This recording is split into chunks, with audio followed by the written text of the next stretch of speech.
The emergency room buzzed with chaotic energy. Can you imagine the frenzy? The beeps and shouts echoing off the walls? A brown-haired woman, her hair pulled back tight in a no-nonsense ponytail, was introduced as the new coordinator. Her file read, International Experience, Multi-Field Background. A doctor smirked sarcastically. So I guess you're about to save the entire world then. Oh, how wrong he was. But when a Special Forces soldier arrived, multiple trauma, severe blood loss, she moved instantly. Fast, decisive, precise, professional. A nurse whispered nervously, She moves exactly like a trained Special Forces medic. Nobody was laughing anymore. How could they, after witnessing that?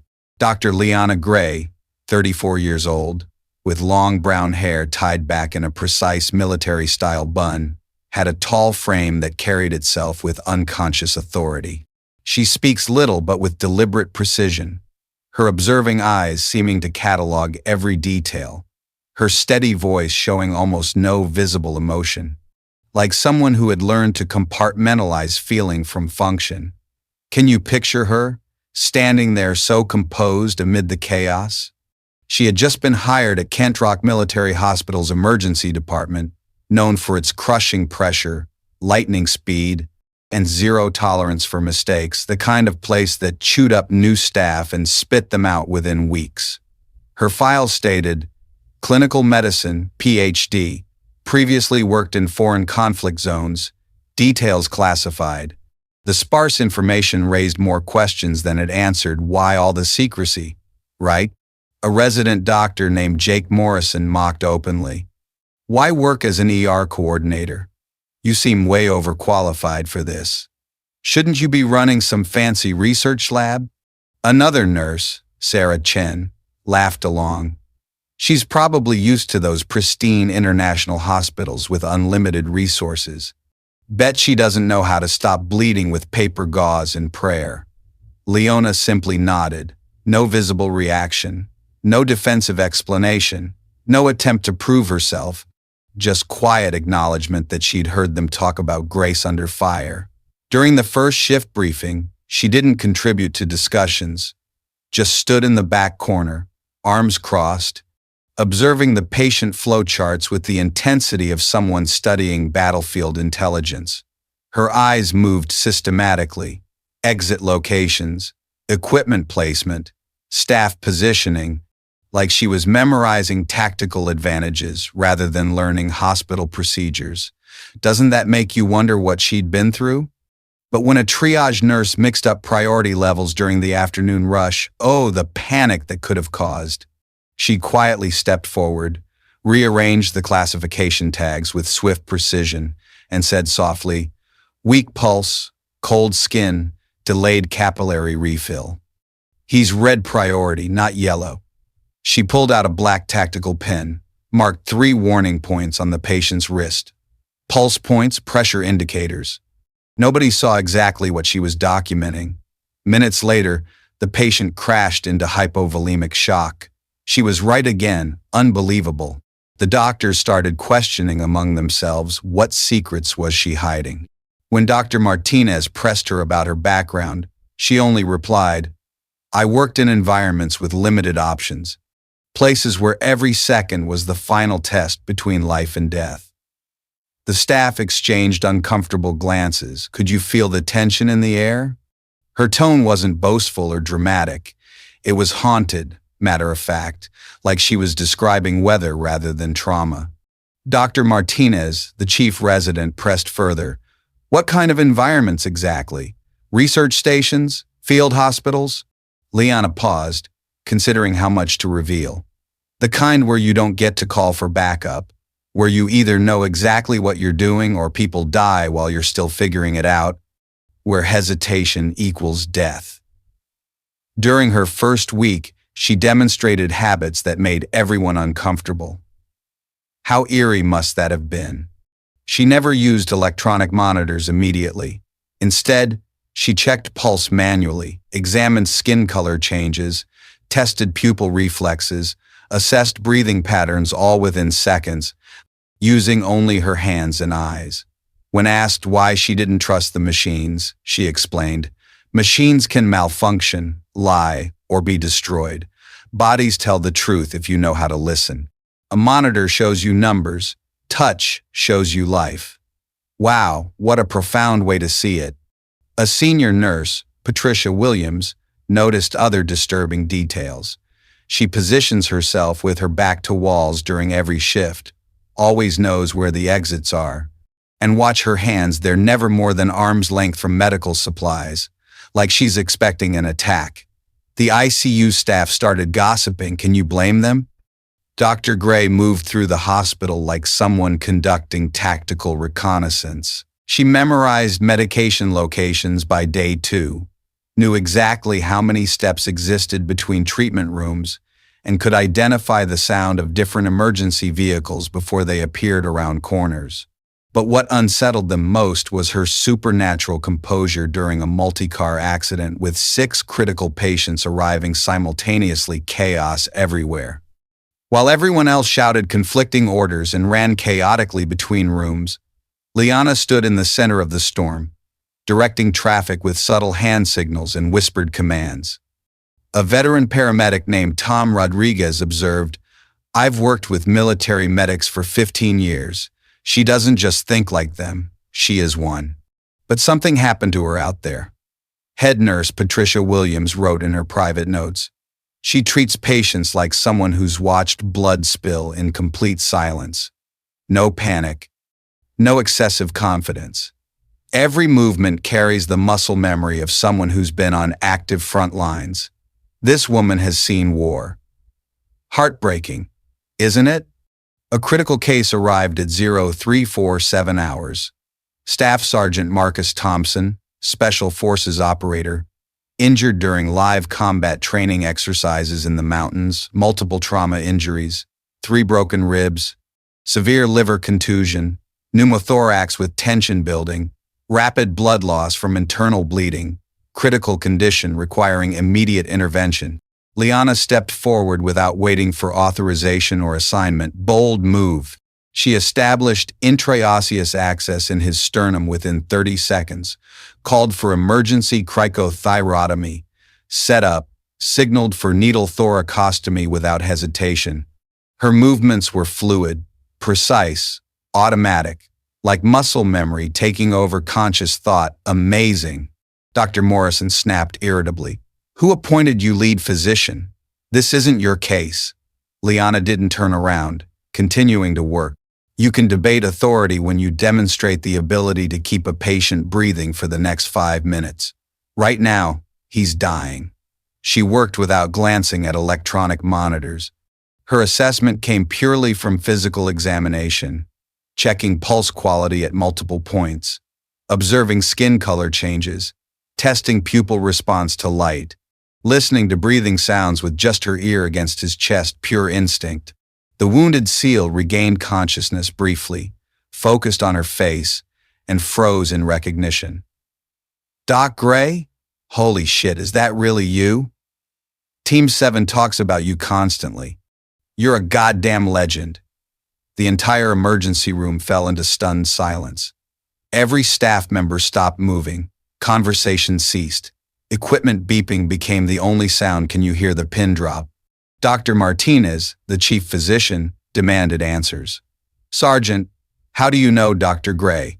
What unit did she serve with?" Liana remained silent, focused on stabilizing her patient, but Staff Sergeant Thompson continued talking despite his injuries. "Last year, Delta 4 operational zone got hit hard coordinated ambush during medical evacuation. We were trapped in a forward aid station for 18 hours. No backup, no extraction, no field surgeon." He coughed, wincing in pain, but kept talking. "Just one woman, this woman treating 12 critical casualties with improvised equipment, bandaging wounds, suturing arteries barehanded, performing emergency surgery with field tools. We called her Angel Gray because she kept us alive when death was certain." Everyone in the emergency room turned to stare at Liana, jaw-dropping revelation. She methodically removed her bloodied gloves. "I did what was necessary. I never expected anyone to remember faces from situations like that. Dr. Martinez pulled her aside after the patient was stabilized. That soldier, he wasn't exaggerating, was he? Liana looked directly at him. War zones don't leave room for exaggeration. You either save lives or you don't. Stories don't matter when people are bleeding. In the hospital's classified database, Administrator Rebecca Foster discovered an unsigned field report buried in military medical archives. Delta 4 Forward Medical Street Asian, unidentified civilian medical personnel, 12 casualties treated, 100% survival rate post-emergency intervention. Operational note: treatment methodology consistent with Advanced Special Forces medical training protocols. The report was dated exactly 13 months ago. Dr. Martinez confronted her privately in the break room. That report, the anonymous medic, that was you, wasn't it? Liana stared out the window at the parking lot. I've been deployed to places where the nearest real hospital was 300 miles away through hostile territory, where the only medical choice was figure out how to save them immediately or watch them die in front of you. She explained her background carefully, choosing words precisely. Not officially military enlisted, but contracted as a civilian battlefield medical trainer and emergency responder. Her job was infiltrating active conflict zones and teaching advanced survival emergency response techniques where regular military doctors couldn't be safely deployed. I taught soldiers how to save each other when medical evacuation wasn't possible. Inspiring, yet so heavy. Staff Sergeant Thompson approached her later during his recovery. Ma'am, you saved Rodriguez that night. Bullet fragments lodged in his chest cavity, sucking chest wound, going into cardiac arrest. You operated using nothing but a tactical flashlight and field medical tools. Liana nodded slowly. Rodriguez recovered completely, married his girlfriend 2 months ago. They have a baby daughter now, named her Grace after what you gave him. For the first time since arriving at Kent Rock, she smiled slightly, but then her expression hardened again. That's exactly why I had to stop.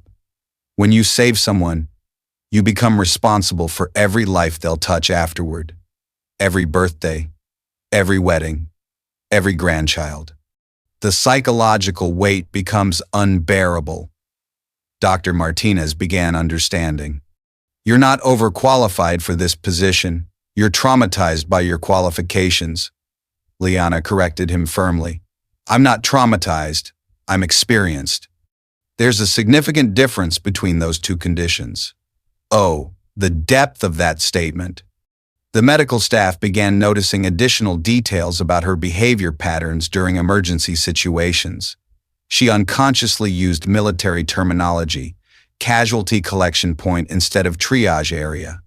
She referred to medical supplies using field nicknames, Life Juice for plasma transfusions, Hope bags for IV fluid replacement, Red Gold for blood products. Her diagnostic speed bordered on supernatural. She could identify internal bleeding by observing how patients shifted their weight, detect brewing infections by smell alone, predict cardiac events by watching subtle breathing pattern changes that others missed completely. Nurse Patricia Williams asked during a quiet moment, "How do you know all this?" Medical school doesn't teach these assessment techniques. When you've held someone dying in your arms and there's no textbook to consult, your body learns to read death, approaching from miles away. Character marker, end of Act 2. Veteran nurse Patricia Williams wrote in her incident report, Dr. Gray doesn't work like someone who learned medicine in academic institutions. She works like someone who invented emergency medicine under enemy fire. Truly heroic, doesn't it give you chills? Hospital administration traced her original files. Can you imagine the shock when they uncovered her hidden past? Liana had been a battlefield trainer for Special Forces medics, codenamed SFM-9. She wasn't officially enlisted. She was a civilian medical operative specialized in infiltrating conflict zones to train survival emergency response where regular military doctors couldn't be deployed. Talk about bravery in the shadows. Reports documented 37 red zone infiltrations, over 140 soldiers saved. 6 times she handled multiple casualties alone with no backup. Unbelievable heroism, right? But after witnessing teammates die in a 2021 bombing, oh, the heartbreak that must have caused. She withdrew from the system, erased her records, refused all medals. The ER chief confronted her. "You're a legend. Why work here in such a junior position?" Liana replied, "I'm not here for recognition. I'm here to touch someone who's bleeding without needing anyone's permission." Following the revelation, nurses begged her to teach battlefield reflexes, how eager they were to learn from a true master. She refused formal instruction, but when anyone asked, she showed them. A young nurse inquired, "Where did you learn all this?" She said, "From the people I couldn't save." The hospital discovered more about her methods. Fascinating, isn't it? She'd been trained in tactical medicine, a hybrid of combat strategy and emergency care. This meant making life or death decisions with incomplete information under hostile conditions, using improvised equipment, pure survival instinct. Her techniques were unorthodox but devastatingly effective. She could stop arterial bleeding using shoelaces and safety pins, perform emergency chest decompression with a ballpoint pen, stabilize spinal injuries using cardboard and duct tape. But what made her legendary wasn't just medical skill. It was her psychological conditioning. Wow, the mental strength required. Dr. Martinez asked, "How do you stay so calm?" Leona explained, "In the field, panic spreads faster than infection. If the medic breaks down, everyone dies. So you learn to separate your emotions from your hands. Your hands save lives, your emotions process later." The truth came out gradually, piece by piece, revealing her extraordinary journey. She'd operated in Syria, Afghanistan, Myanmar, always as a contractor, never officially documented. Her job was to embed with local resistance groups and teach them to keep each other alive. Can you even fathom the risks? She'd performed surgery and bombed out buildings, delivered babies during air raids, amputated limbs with kitchen knives when surgical tools weren't available. Heart-wrenching dedication. The most shocking detail, she'd often worked completely alone for months. No backup team, no evacuation plan. Just me, a medical kit, and people who needed help. A staff psychiatrist evaluated her. "How did you handle the isolation?" Liana's answer was haunting. "You learn that death is patient. It will wait while you work, but the moment you stop working, it takes everyone." Her reputation spread beyond Kentucky. Word traveled fast. Military hospitals nationwide requested her consultation on extreme trauma protocols. She declined them all. When asked why, she said, "I'm done being a weapon disguised as a healer." The psychological profile revealed more deep and poignant insights into her soul. Liana suffered from survivor's guilt combined with hypervigilance disorder. She couldn't relax because her brain was permanently wired to scan for medical emergencies.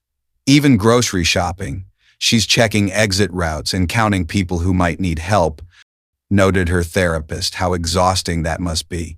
But her trauma became the hospital's strength, turning pain into power.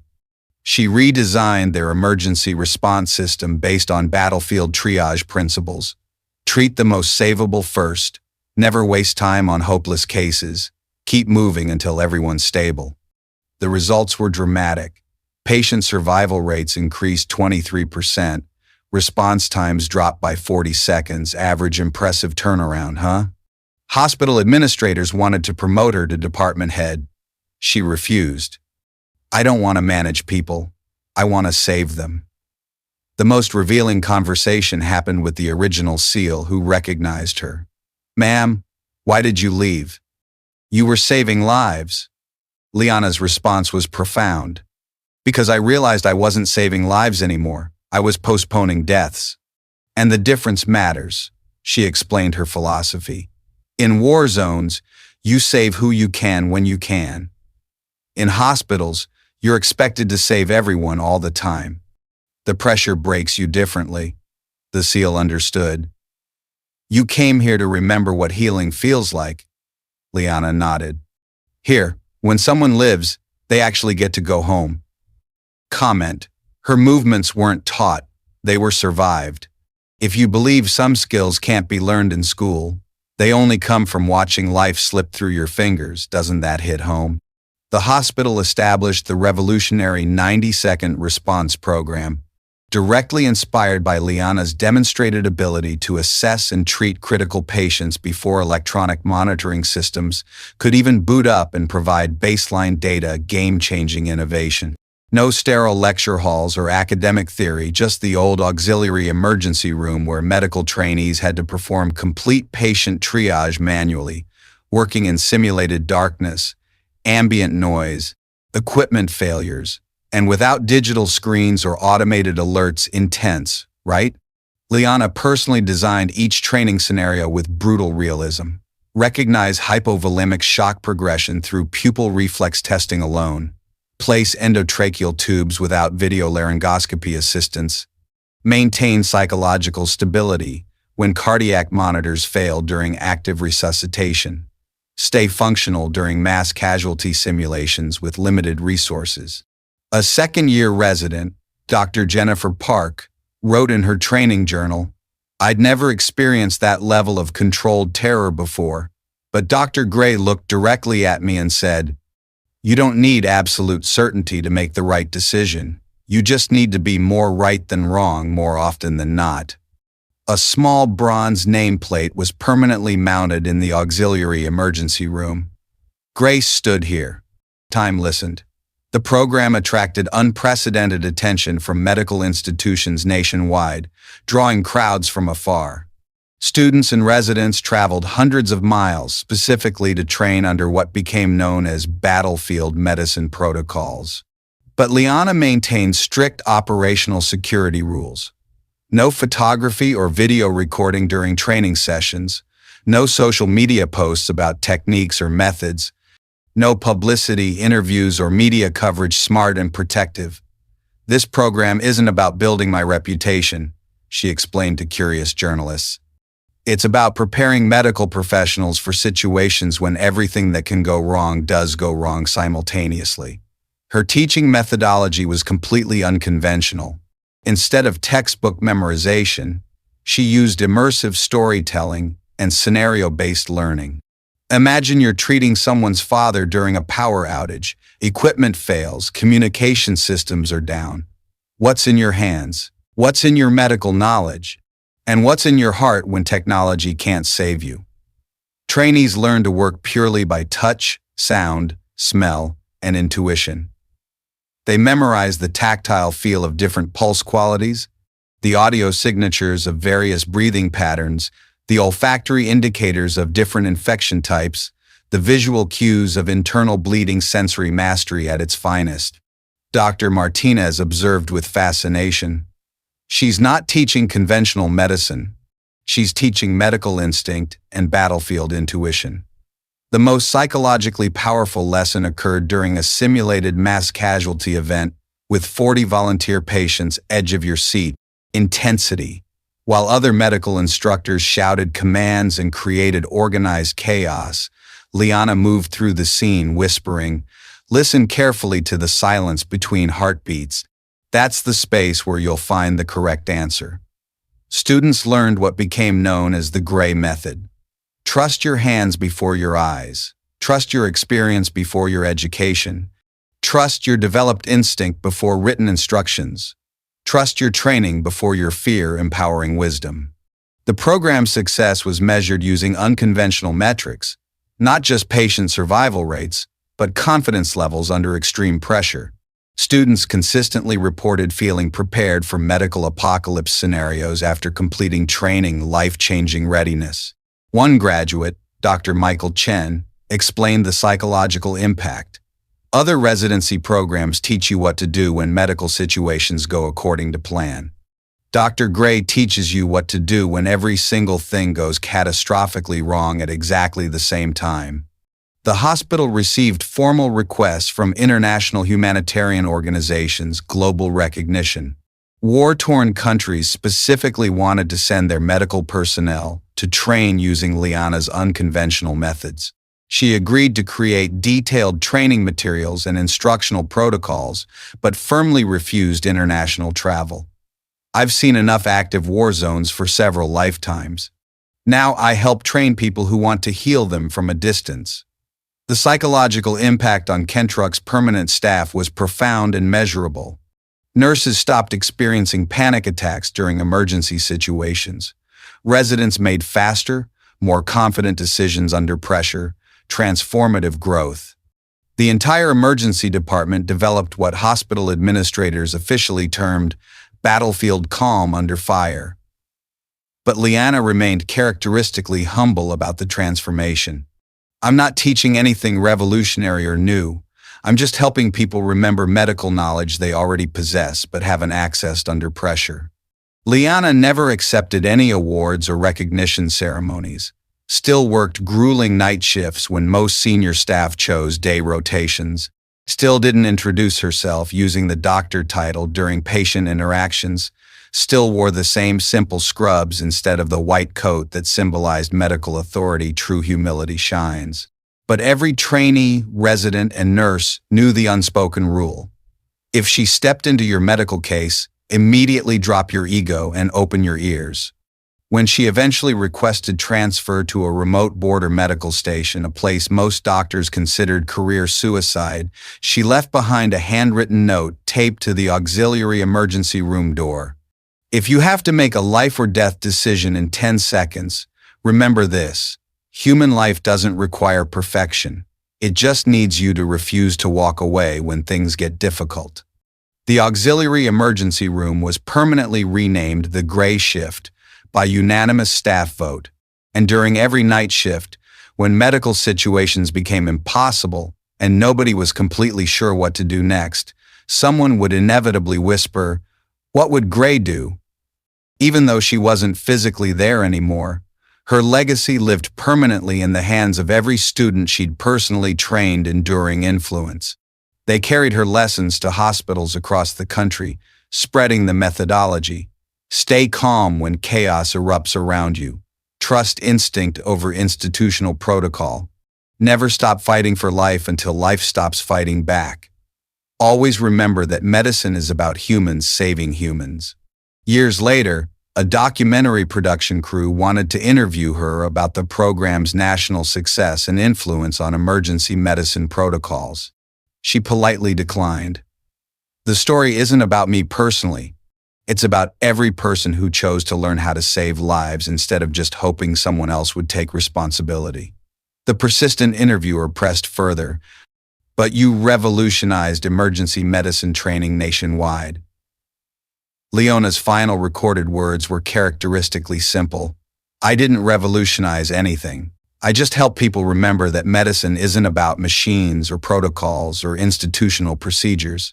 It's about one human being making the conscious choice to refuse to let another human being die today." The Gray Method is officially taught in medical schools worldwide. Students learn that the most advanced medical technology available is still the human heart that refuses to give up on saving life, inspiring truth.